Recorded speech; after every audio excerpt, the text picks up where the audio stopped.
রবিদা কিন্তু হালিশহর থেকে এসেছে, তাই তো? একটু বলো কিভাবে এলে এত দূর মিছিলে?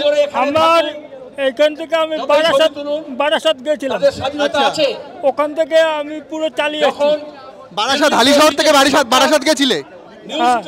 সাথে এসএফআই এর ছাত্র সমাবেশে গেছিলে? তারপর ওখান মানে হালিশহর থেকে বারাসাত হাত সাইকেল চালিয়ে গেছিলে? তারপরে এখানে সল্টলেকে। আচ্ছা, কি দাবিতে এসছে একটু বলো? এই ভাইপোকে ঢুকাতে হবে, ভাইপোকে তোমার জেলে ঢুকাতে হবে। ভাইপোকে জেলে ঢোকাতে হবে কিসের জন্য? কেন, কি হচ্ছে কি? এর কারণ হচ্ছে টাকা পয়সা সব চিন্তাই করে নিচ্ছে, মানুষকে শান্তি মন্দিরে কাজ করতে দিন। সামনে কেউ ওরা শিল্প বিরোধী। সারা পশ্চিম বাংলা জুড়ে সিঙ্গুরের কারখানাটা যখন হয় আমার নিজের চোখে দেখা। আচ্ছা, সিঙ্গুরের কারখানাটা আমাদের সিঙ্গুরের কারখানাটাকে শেষ করে দিয়েছে। তাই তুমি সামনে থেকে দেখেছো? আচ্ছা, একটু বলো যে তুমি তো প্রতিবন্ধী, তো সেই রকম রাজ্য সরকারের কাছ থেকে সাহায্য পাও কোনো? আমি না, রাজ্য সরকার থেকে কোনো সাহায্য পাই না। পাও না? সিপিআইএম কবে থেকে করছো? পার্টি স্কুল লাইফ থেকে। স্কুল লাইফ থেকে করছো। আর এই গাড়িটারি কিভাবে পার্টি থেকে দেওয়া হয়েছে? এটা রানাঘাট থেকে দিয়েছে। রানাঘাট থেকে দিয়েছে। আচ্ছা, এই যে এত দূর থেকে এভাবে সাইকেল চালিয়ে আসো, কষ্ট হয় না? আমি সে কষ্ট মনে করি না। আমি দিল্লি গেছিলাম। দিল্লি গেছিলে 5ই এপ্রিল এই হাত সাইকেল চালিয়ে? না, এবার ট্রেনে গেছিলাম।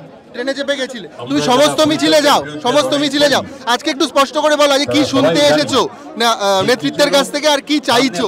আজকে আমরা সবাই জানি বিভিন্ন তৃণমূলের মন্ত্রী, নেতা, চেয়ারম্যানদের বাড়িতে ইডি রেড করেছে এবং সকাল থেকে অভিযান চলছে। তো ইডির কাছ থেকে সুবিচার চাইতে বামফ্রন্টের এই মিছিল, তো তোমার দাবিটা বলো। আমার দাবি হচ্ছে, দেখো 34 বছর বামপন্থীরা রাজত্ব করেছে, কোনো নেতার নামে আজ পর্যন্ত কেলেঙ্কারি নেই।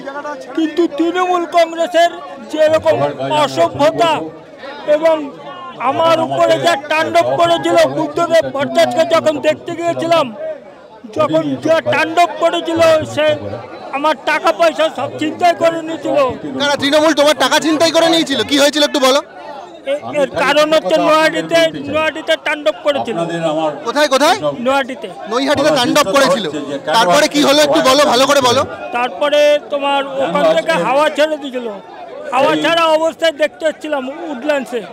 বুদ্ধদেব ভট্টাচার্যকে যখন উডল্যান্ডসে দেখতে গেছিলে তুমি, তখন তাণ্ডব করেছিল তৃণমূল। আচ্ছা, আমি এতক্ষণ কথা বলছিলাম রবিদার সাথে। আমরা যারা মাঝে মধ্যেই মিছিলে আসি, আমরা রবিদাকে চিনি।